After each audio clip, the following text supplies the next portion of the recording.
నమస్తే రమగారు. నమస్తే జయ. రమగారు, హ్మ్. మనం రకరకాల పనులు చేస్తూ ఉంటాం. అందులో మంచి, చెడు వెతుక్కుంటాం. పాపం వస్తుంది. తప్పు చేస్తే పాపం. లేదా మంచి చేశాము ఏదో పుణ్యం వస్తుంది. ఇట్లా అనుకుంటూ ఉంటాం కదా!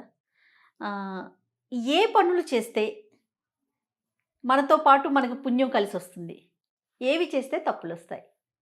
అట్లా తప్పులు దేనివల్లైనా వస్తాయి. ఆ!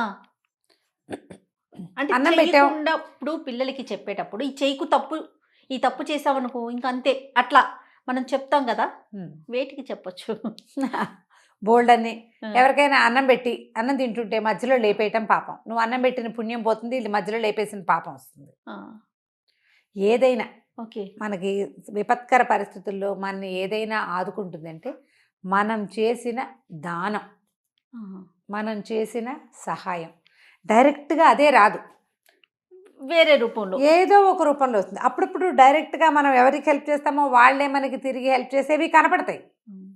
మనం అనుకోకుండా చేసినా కూడా రకరకాలు ఇలాంటివి మనకి దానపరులు వాళ్ళ కథలు ఎన్నో కథలు ఉన్నాయి, మనం చెప్పుకుంటూ ఉంటాం. ఈ దానం చేయటం వల్ల వీళ్ళకి ఈ ఫలితం లభించింది అని.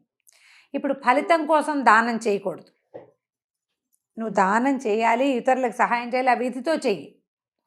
నీకు సహాయం అవసరమైనప్పుడు అది లభిస్తుంది ఆటోమేటిక్గా. నిన్న నేను చేసిందే ఇవాళ నాకు రావాలి, నిన్న బియ్యపు గింజ పెట్టాను అది మొక్క రావాలని అనుకోకూడదు. రూపం మారిద్దంటారా? మారిపోతుంది, రూపం మారుతుంది. నీకు కావలసిన సహాయం ఎలాగోలాగా అందుతుంది. ఓకే. నువ్వు ఇచ్చిందే, నువ్వు చేసిందే, నువ్వు దేనికి పెట్టావో సొరగింజ పెట్టి సొరమగపకాయలే కాయటం లాగా అది జరగదు. ఆ! ఆ! అట్లా జరగదు. కానీ నువ్వు పెట్టిన విత్తనం అది ఏ గింజో నీకు తెలియదు. అది ఎలాంటి ఫలితాన్ని ఇస్తుందో అలాంటి ఫలితాన్ని ఇచ్చేస్తుంది అది ఆటోమేటిక్గా. నీకు ఏ కాయ కసరు ఇవ్వలేదు ఆ చెట్టు, నువ్వు పెట్టిన గింజ నీడైనా ఇస్తుంది కదా, నీడిస్తుంది, పచ్చగా కాస్త ఆహ్లాదాన్ని ఇస్తుంది కంటికి, ఓకే. గాలి ఇస్తుంది, మంచి ఆక్సిజన్ని, వాన వంగుడు ఎండ సమయాల్లో తలదాచుకునేందుకు ఒక గూడు. ప్రతిదీ కాయాన్ని పండే వచ్చేసి అవి నువ్వు కూర వండుకోవడానికో మధ్యాహ్నం కోసు తినడానికో సరకపోవచ్చు. కనీసం నీడనైనా ఇస్తుంది. నువ్వు గింజలు పెట్టాలి ప్రధానంగా. మొక్కంటూ పెట్టు అంతే. అయితే గింజ లేకపోతే మొక్క.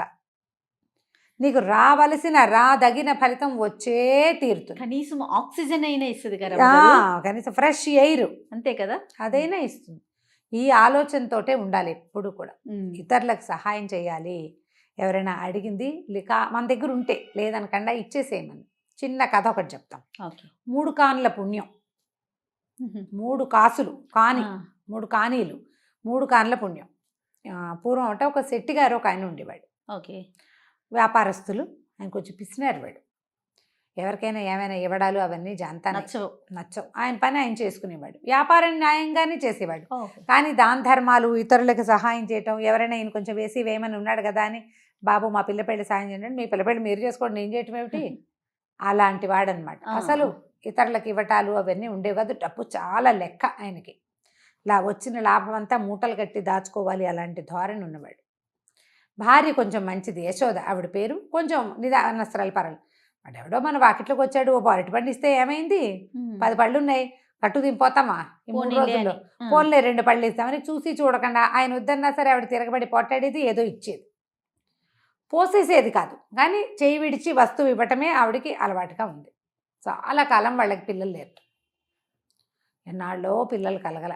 ఆవిడ ఏమనేదంటే, నువ్వు ఇవ్వవు దానం కొద్దీ పిల్లలు మనం చెప్తాంగా, పుణ్యం కొద్దీ పురుషుడు దానం కొద్దీ పిల్లలు. నేను సరిగ్గా పుణ్యం చేసుకోవాలి, అందుకే పిసినారి మొగుడు వచ్చాడు నాకు, నువ్వు సరిగ్గా దానం చేయకపోతే నీకు పిల్లలు కలగకుండా పోతారు అనేది. ఆవిడ ఆ పూజ చేసి ఈ పూజ చేసి ఆ గుడికెళ్ళి ఈ గుడికెళ్ళి ఎప్పటికో ఆవిడకి మొత్తానికి ప్రెగ్నెన్సీ వచ్చింది. అయితే ఆవిడ ఇట్లా తన కడుపున ఒక ఆయ కాస్తే 1 సంవత్సర కాలపు వ్యాపారపు లాభాన్ని తిరుపతి హుండీలో వేస్తానని స్వామికి మొక్కుకుంది, వెంకటేశ్వర స్వామికి. ఆవిడ ఆ ధ్యాస మీదే ఉండేది. సరే కడుపుతో ఉన్నది, కన్నది, మగపిల్లాడు పుట్టాడు. పిల్లాడికి ఏడాది వచ్చేసరికి నీకు డబ్బులు తీసుకొచ్చి వేసి పిల్లాడి తల వెంట్రుకలు తెల్ల నీళ్ళాలు ఇస్తాను స్వామి అని వెంకన్నకి చెప్పింది. సూపర్. అక్కడిచ్చి పిల్లాడు కాస్త 3-4 నెలలు వస్తే చంటి పిల్లాడు ఆము అని పలకరిస్తాడా. సరదా వచ్చింది శెట్టిగారికి కూడా కొడుకు అంటే. లేక పుట్టిన పిల్లవాడు. ఈ ఆస్తి స్వాస్తి ఎవరో తినిపోతారని బెంగగా ఉండేది. సొంత కొడుకే. ఓ పిల్లాడు పుడితే తర్వాత ఇంకొకటో 2 కాన్పులు రావు, బాగానే ఉంది సరదాగా. అయితే మెల్లిగా ఈవిడ ఒకరోజు చెప్పేది, మనం వెంకన్నకి వెళ్ళాలి, చూసి రావాలి, తలకాయ నీళ్ళాలు ఇవ్వాలి, మేము నీకు మీ అమ్మ చెప్పింది, నీ తల నీళ్ళాలు కూడా తిరుపతిలోనే ఇచ్చారట అని మెల్లిగా ఆయన్ని లైన్లో పెట్టింది గుడికి వెళ్ళాలి అని. చివరికి ఒకరోజు చెప్పింది, సంవత్సర ఫలితం వేస్తాను అని. అదంతా లెక్కపెట్టి గుండెలు బాదుకున్నాడని, అయ్యే బాబోయ్ 2000 రూపాయల ఖర్చు, ఏడాదికి 1000 రూపాయలు మనకి లాభం, ప్రయాణానికి 1000 అవుతుంది అని చెప్పి గోల పెట్టేశాడు. గోల పెడితే ఆవిడ ఏమైనా సరే, ఇంతలో ఏమైంది, ఆయన ఇట్లా గోల పెడుతుంటే ఆ పిల్లాడు కాస్త తబిక్కని పడ్డాడు. నెత్తురు వచ్చేసరికి ఆవిడ ఎవరెవరా, నువ్వు భగవంతుడి విషయంలో ఇట్లా వేషం వేస్తున్నావా, కాబట్టి చూడు ఇట్లా అయిపోయింది, పిల్లాడి పడ్డాడు, ఇంకేదైనా పెద్ద ప్రమాదం జరిగితే బాకీ తీర్చపోతే ఆయన ఒప్పుకుంటాడు వెంకన్న, అసలు ఊరుకోడు, బాకీ లాగేదాకా ఒప్పుకోడు ఆయన. నువ్వు అక్కడ బాకీ ఇవ్వకపోతే పిల్లాడికి ఏదైనా జబ్బు చేసి వీడు అనారోగ్యానికి అయిపోతుంది, మొక్కుబడిగానే ఉండిపోయి ఖర్చు అయిపోతుంది అని అరిచర్చి కేకలేసి పోటాడింది. ఈ లోపల ఆయన మేనత్త మొగుడు వచ్చారు. వాళ్ళు అన్నారు, అయ్యో అట్లా చేయకూడదురా నాయన, మీ అమ్మ ఇట్లాగే ఏదో ఇదే కొట్టి మీ తమ్ముడు పోయాడు అప్పుడు అనేసరికి భయం పట్టుకుంది. కేకలే కలిగిన పిల్లాడు, వాడేమో మంచి జనముద్దైన పిల్లాడు. సరే ఒప్పుకున్నాడు లబలబలాడుతుంది. సరే మరి ఆ రోజుల్లో ఏమిటి ప్రయాణం అనేసరికల్లా వారం 10 రోజులు పడుతుందా, పిండి వంటలు అన్నీ చేసుకున్నారు, చెక్కలు చేగోడీలు ప్రయాణంలో తినడానికి, లడ్లు గిడ్లు అన్నీ చేసుకున్నారు. మరి వీళ్ళతో పాటు ఒక 10 రోజుల పాటు ప్రయాణం, బండి వాళ్ళు ఉంటారు కదా, అన్నీ చేసుకున్నారు. సరే ఆ పూట ఏదో కొంచెం అన్న సమారాధన చేస్తానంటే వచ్చాక చేద్దు కానీ ఇప్పుడు ఏం పెట్టద్దన్నాడు. సరే అన్ని సామాన్లు సర్దుకున్నారు, పక్క వాళ్ళకి వెనక వాళ్ళకి అందరికీ చెప్పింది వెళ్ళొస్తామని. వీళ్ళు బయటకు వస్తుంటే ఒక సాధువు ఒక ఆయన వీళ్ళ వాకిలి గుమ్మంలో కూర్చున్నాడు.